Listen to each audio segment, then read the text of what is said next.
முருகன் அருளால் நல்லதாகவே நடக்கட்டும். அனைவருக்கும் வணக்கம். இன்றைக்கி நம்ம பார்க்க போகிற வீடியோ என்ன அப்படின்னா, மீனம் ராசி ரொம்ப அருமையான ராசி. ஒவ்வொரு ராசிக்காரருக்குமே அவங்களோட ராசி அதிபதியை பொறுத்து தாங்க தனித்துவமான ஒரு குணத்தோடு இருப்பாங்க. அந்த வகையில் மீனராசி நண்பர்களுக்கு எப்படிப்பட்ட குணம் படைத்தவங்க, இவங்களோட வாழ்க்கை எப்படி இருக்கும், மேலுமே இவங்களுக்கு இந்த வாரத்தில் கிடைக்க போகும் பலன்கள் என்ன, இவங்க யார் யார்கிட்ட இவங்க கவனமாக இருக்க வேணும், அது மட்டும் இல்லாமல் இனி வரக்கூடிய காலங்கள்லாம் இவங்களுக்கு ஒரு சிறப்பாக அமைய போகுதா அல்லது ரொம்ப கவனமாக இருக்க வேண்டிய ஒரு வாழ்க்கை அமைய போகுதா அப்படிங்கிறத பற்றி தான் பார்க்க போகிறோம். கிரக நிலைகள் எந்த அளவுக்கு ஒரு மாற்றத்தை ஏற்படுத்தியிருக்கு அப்படிங்கிறதையும் நம்ம தொடர்ந்து இந்த வீடியோவில் பார்க்கலாம். அது மட்டும் இல்லாமல் இன்று பார்த்திங்களா சூரசம்ஹாரம் நடக்க இருக்குங்க. அது சூரசம்ஹாரத்தில் நம்ம கலந்து கொண்டால் என்னென்ன பலன்கள் கிடைக்கும், இந்த முருகன் அருளால் உங்களுக்கு முருகனோட அருள் முழுமையாக கிடைக்க நீங்கள் இந்த ஒரு நாளில் எப்படி விரதம் இருந்து முருகனை வழிபடணும் அப்படிங்கிறதையுமே இந்த வீடியோவில் நம்ம தொடர்ந்து பார்க்க போகிறோம். வீடியோ உங்களுக்கு யூஸ்ஃபுல்லாக இருக்கும். வீடியோவை ஸ்கிப் பண்ணாமல் முழுமையாக பாருங்கள். வீடியோ பிடிச்சிருந்தா லைக் பண்ணுங்கள், கமெண்ட் பண்ணுங்கள், ஷேர் பண்ணுங்கள். நீங்கள் இதே போல் தகவலை தெரிஞ்சுக்கணும் அப்படின்னாலும் நம்ம சேனலை சப்ஸ்கிரைப் பண்ணி வச்சுக்கோங்க. கூடவே இருக்க பெல் பட்டனையுமே ப்ரெஸ் பண்ணிட்டு வாங்க வீடியோக்குள்ளே போகலாம். அதுக்கு முன்னாடி உங்களுடைய ராசி என்ன, உங்களுடைய நட்சத்திரம் என்ன அப்படிங்கிறதையும் கமெண்ட் பாக்ஸ் செக்ஷனில் சொல்லுங்கள். உங்களுக்கு முருகப்பெருமான் பிடிக்கும் அப்படின்னா கந்தனுக்கு அரோகரா, முருகனுக்கு அரோகரா அப்படிங்கிற வாசகத்தையும் கமெண்ட் பாக்ஸ் செக்ஷனில் சொல்லுங்கள். அதே போல் உங்களுக்கு ஜோதிட ரீதியாக ஏதாவது சந்தேகங்கள் இருந்துச்சு அப்படின்னு நினச்சிங்களா, இந்த வீடியோக்கும் கீழே டிஸ்கிரிப்ஷனில் ஸ்ரீ வராகி அம்மன் வாட்ஸ்அப் நம்பர் கொடுத்துருக்கோம். அந்த நம்பருக்கு நீங்கள் கால் பண்ணி பேசுனீங்க அப்படின்னா நல்ல தீர்வு கிடைக்கும். வாங்க வீடியோக்குள்ளே போகலாம். மீனராசி நேயர்களே, இந்த மீனராசிக்காரரோட சிறப்பான குணம் என்ன அப்படின்னா, எந்த ஒரு செயலுக்குமே அது கடினம் அப்படிங்கிற சொல்ல இவங்ககிட்ட கிடையவே கிடையாதுங்க. செயல்களை செய்வதில் எப்போதும் வித்தியாசமாகவும் நல்ல ஒரு புத்தி கூர்மையாகவும் இருப்பாங்க. அதாவது மீனராசிக்கார்ட்ட அன்பும் பொறுமையுமே அதிகமாக கலந்துருக்கும். எப்போதுமே அவங்களோட வாழ்க்கையில் வெற்றி நிலையானது அதிகமாக இருக்கும். எப்போதுமே இயற்கையை அதிகமாக இவங்க நேசிக்க தெரிந்தவங்க. அதே மாதிரி இந்த மீனராசி நண்பர்களை பொறுத்த வரைக்குமே நல்ல குணங்களை கொண்டவங்க. இவங்க ரகசிய வாழ்வை பற்றி யோசிப்பது கிடையவே கிடையாதுங்க. இந்த ராசிக்காரர் யோசித்து ஒரு முறைக்கு பல முறை எல்லாத்தையுமே எல்லா விஷயங்களையுமே முடிவெடுக்கிறதுல சிறந்தவங்க அப்படின்னு சொல்லலாம். மேலுமே மேச ராசி, கடகம், சிம்மம், தனுசு ராசிக்காரர் இவங்களுக்கு நண்பராக இருந்தால் ரொம்ப சிறப்பாக இருக்கும். ரிஷபம், மிதுனம், கன்னி, துலா ராசிக்கார்ட்ட இவங்க கவனமாக இருக்க வேணும் அப்படின்னு கூட சொல்லப்படுது. மேலுமே இவங்க ஏழை பணக்காரன், உயர்ந்தவன் தாழ்ந்தவன் அப்படிங்கிற வித்தியாசம் இல்லாமல் பழகக்கூடியவங்க இந்த ராசிக்காரர் அப்படின்னு சொல்லலாம். அதே மாதிரி இந்த மீன ராசியில் பிறந்தவங்க பார்த்திங்களா நல்ல ஒரு மனப்பக்குவத்தை கொண்டு இருப்பாங்க. இந்த ராசிக்காரர் யாரையுமே நண்பனாக்கி கொள்கிறாங்களோ அவங்க மிகவும் பாக்கியசாலி அப்படின்னு தான் சொல்ல முடியும். இவங்களோட நல்ல குணங்கள் அதிகம்னு சொல்லலாம். அனைத்து ராசிக்கான சந்திர திசை கொடுக்கும் பலன்கள்.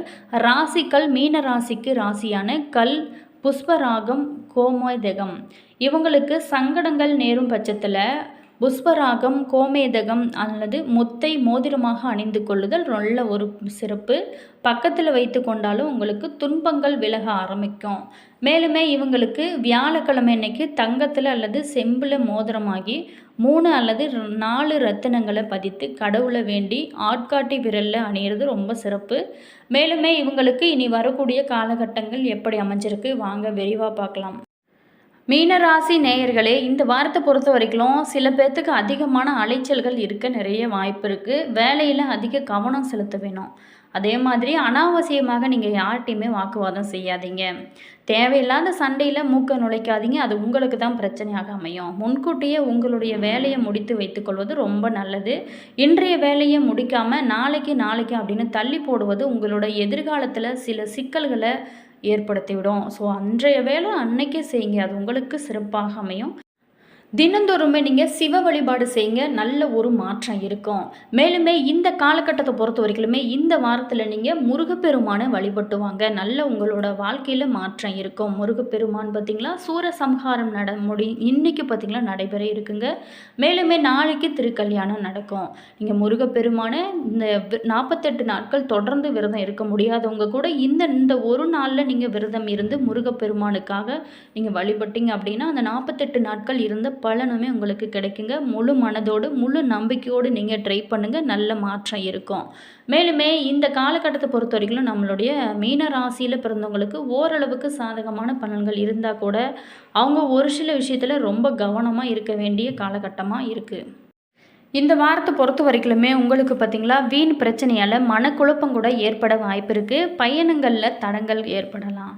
உடல் ஆரோக்கியத்தில் மட்டும் நீங்கள் ரொம்ப கவனம் செலுத்த வேண்டிய ஒரு காலகட்டமாக அமைஞ்சிருக்கு. மேலுமே நீங்கள் எடுத்த காரியத்தை செஞ்சு முடிக்கிறதுக்கு தடைகள் ஏற்படவும் இந்த காலகட்டத்தில் வாய்ப்பு இருக்குது.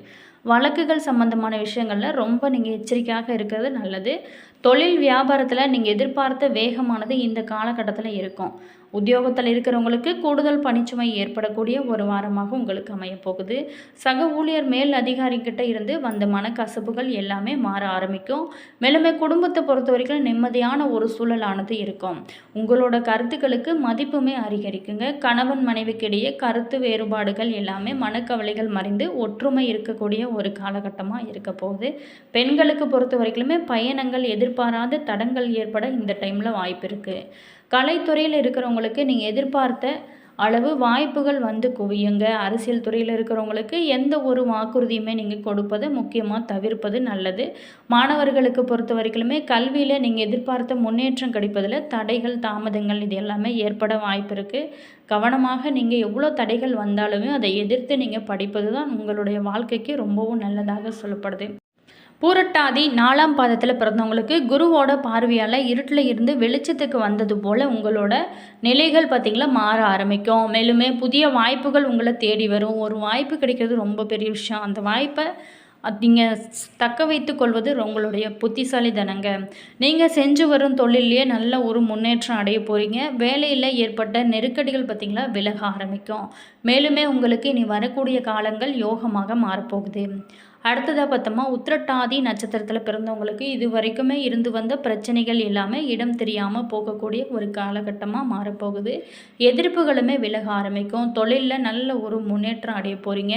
விரைய ராகுவும் சப்தம சுக்கிரனுமே உங்களுக்கு தடுமாற்றத்தை ஏற்படுத்துவாங்க. ஆனால் எவ்வளவு தடைகள் வந்தாலுமே இந்த மீனராசிக்காரை பொறுத்த வரைக்குமே நீங்கள் எதையுமே சமாளிக்கக்கூடிய அளவுக்கு உங்களுக்கு சக்தியுமே இருக்கும். மேலுமே நீங்கள் இறை வழிபாடு செய்யுங்க. உங்களோட வாழ்க்கை சிறப்பாக இருக்கும். மேலுமே எதிர்பார்த்தோட தள்ளி இருப்பது ரொம்பவும் நல்லது. அடுத்ததாக பார்த்தோமா ரேவதி நட்சத்திரத்தில் பிறந்தவங்களுக்கு 8ஆம் இடம் புதன், 6ஆம் இடம் கேது, 5ஆம் இடம் குரு புதிய வீடு வாங்கும் முயற்சியை எல்லாமே உங்களுக்கு வலுப்படுத்த போகிறாங்க. நீங்கள் எதிர்பார்த்த ஒப்பந்தமே கிடைக்க ஆரம்பிக்கும். வரவு கட்டிங்களா இந்த டைமில் அதிகமாகவே இருக்கும். மேலுமே லாப நஷ்டம் அப்படிங்கிற ஒரு நிலைகள் பார்த்திங்களா மாற ஆரம்பிக்கும். உங்களுக்கு லாபமாக அமைய நாங்களுமே இறைவனிடம் பிரார்த்தனை செய்கிறோம். அதே மாதிரி இந்த காலகட்டத்தில் உங்களுக்கு என்னென்ன பலன்கள்லாம் சாதகமாக அமைஞ்சிருக்கு, என்னென்னலாம் கவனமாக இருக்க வேண்டிய விஷயமா அமைஞ்சிருக்கு அப்படின்னு பார்த்தோமா. ஃபஸ்ட்டு சாதகமான பலன்கள் பார்த்தோமா. 2ஆம் இடத்திற்கு உரிய செவ்வாய் பார்த்திங்களா குருவோட பார்வை பெற்று தனது சொந்த ராசியில் ஆட்சி பெறுகிறாரு. தன்னோட 8ஆம் பார்வையாக சுகஸ்தானத்தை பார்வையிடுகிறாரு. சகோதர உறவுகளால் உங்களுக்கு ஆதாயம் கிடைக்க போகுதுங்க. மேலுமே ராசிநாதன் பஞ்சமஸ்தானத்தில் இருந்து தன்னோட சொந்த ராசியை பார்க்கறதுனால பல்வேறு விதமான துன்பங்களினால் இதுவரைக்குமே அவதிப்பட்டிருந்து வந்த நேயர்களுக்கு சற்று சிரம பரிகாரம் கிடைக்கும். 6ல் உள்ள கேது உங்களுடைய துயரங்களை எல்லாமே போக்கி முன்னேறும் வாய்ப்புகளையுமே உங்களுக்கு கொடுக்க போகிறாரு. அலுவலகத்தில் மேல் அதிகாரிங்கிட்ட உங்களுக்கு ஒத்துழைப்பும் உங்களுக்கு கீழே வேலை செய்கிறவங்களோட ஒத்துழைப்புமே உங்களுக்கு முழுமையாக இந்த டைமில் கிடைக்கும். மேலுமே தசாபுக்திகள் உங்களுக்கு சாதகமாக இருந்தால் வெகு காலமாகவே நீங்கள் பதவி உயர்வுக்காக காத்திருக்கிறவங்களுக்கு பதவி உயர்வு கிடைக்க நிறைய வாய்ப்புகள் இருக்குது. நீண்ட நாளாகவே தடைபட்டிருந்த சுபகாரியங்கள் எல்லாமே நிறைவாக பூர்த்தி அடையும் ஒரு அற்புதமான காலகட்டமாக மாறப்போகுது. மேலுமே இந்த காலகட்டத்தில் நீங்கள் முருகன் வழிபாடு செய்யுங்க. நல்ல மாற்றம் இருக்கும். அடுத்ததாக பார்த்தோமா ஒரு சில விஷயத்தில் நம்மளுடைய மீனராசியில் பிறந்தவங்க இந்த காலகட்டத்தில் கவனமாக இருக்கணும். என்ன அப்படின்னா அஷ்டமத்தில் சூரியன் புதன் இணைந்து இருக்காங்க. ஸோ அதோட ராசிக்கு விரயத்தில் ராகு பகவான் இருப்பது உங்களுக்கு சாதகமான அமைப்பு அல்ல. தேவையில்லாத அகலக்கால் வைப்பவங்களும் பேராசையினால் நம்பகத்தன்மை இல்லாத விஷயத்தில் முதலீடு செய்வங்களும் பாதிக்க போகிறீங்க. ஸோ நீங்கள் ரொம்ப இந்த காலகட்டத்தில் கொஞ்சம் யோசித்து செய்யுங்க. எதையுமே அளவோடு எதிர்பார்க்கலாம். ஆனால் அளவுக்கு மீறி ஆசை ஆபத்துங்க. ராசியை நோக்கி சனி வருவதனாலும் விரயத்தில் ராகு இருக்கிறதுனாலும் அஷ்டம ராசி வலுப்பெற்று இருக்கிறதுனாலும் ஆரோக்கியத்தில் ரொம்ப நீங்கள் கவனம் செலுத்த வேண்டிய ஒரு காலகட்டமாக அமைஞ்ச போகுது. மேலுமே இந்த காலகட்டத்தில் பொறுத்த வரைக்குமே நீங்கள் பேச்சுவார்த்தைகளில் ரொம்ப கவனமாக இருக்கணும். இந்த காலகட்டத்தை பொறுத்த வரைக்கும் வியாழக்கிழமை தோறுமே நீங்கள் தட்சிணாமூர்த்தியையும் அனுமனையும் வழிபடுங்க. நல்ல மாற்றம் இருக்கும். என்ன நண்பர்களே, இந்த வீடியோவில் நம்மளுடைய மீன ராசியில் பிறந்தவங்களுக்கு இனி வரக்கூடிய காலகட்டங்கள் எப்படி அமைய போகுது அப்படிங்கிறத பற்றி பார்த்தோம். இந்த வீடியோ உங்களுக்கு யூஸ்ஃபுல்லாக இருந்திருக்கும் அப்படின்னு நினைக்கிறேன். வீடியோ பிடிச்சிருந்தா லைக் பண்ணுங்கள், கமெண்ட் பண்ணுங்கள், ஷேர் பண்ணுங்கள். நீங்கள் இதே போல் தகவலை தெரிஞ்சுக்கணும் அப்படின்னாலும் நம்ம சேனலை சப்ஸ்கிரைப் பண்ணி வச்சுக்கோங்க. கூடவே இருக்க பெல் பட்டனையுமே ப்ரெஸ் பண்ணிக்கோங்க. அப்போ தான் நாங்கள் போடுற ஒவ்வொரு வீடியோவுமே உடனுக்குடன் நோட்டிஃபிகேஷனாக வந்து சென்றடையும். உங்களோட கருத்து என்ன அப்படிங்கிறத மறக்காமல் கமெண்ட் பாக்ஸ் செக்ஷனில் சொல்லுங்கள். உங்களுக்கு ஜோதிட ரீதியாக ஏதாவது சந்தேகங்கள் இருந்துச்சு அப்படின்னு நினச்சிங்களா, இந்த வீடியோவுக்கும் கீழே டிஸ்கிரிப்ஷனில் ஸ்ரீ வராகி அம்மன் வாட்ஸ்அப் நம்பர் கொடுத்துருக்கோம். அந்த நம்பருக்கு நீங்கள் கால் பண்ணி பேசுனீங்க அப்படின்னா கட்டாயம் நல்ல தீர்வு கிடைக்குங்க. நீங்கள் தனிப்பட்ட ஜாதகத்தை கூட பார்த்து தெரிஞ்சுக்கலாம் ஃபோன் மூலியமாகவே. All viewers, thank you.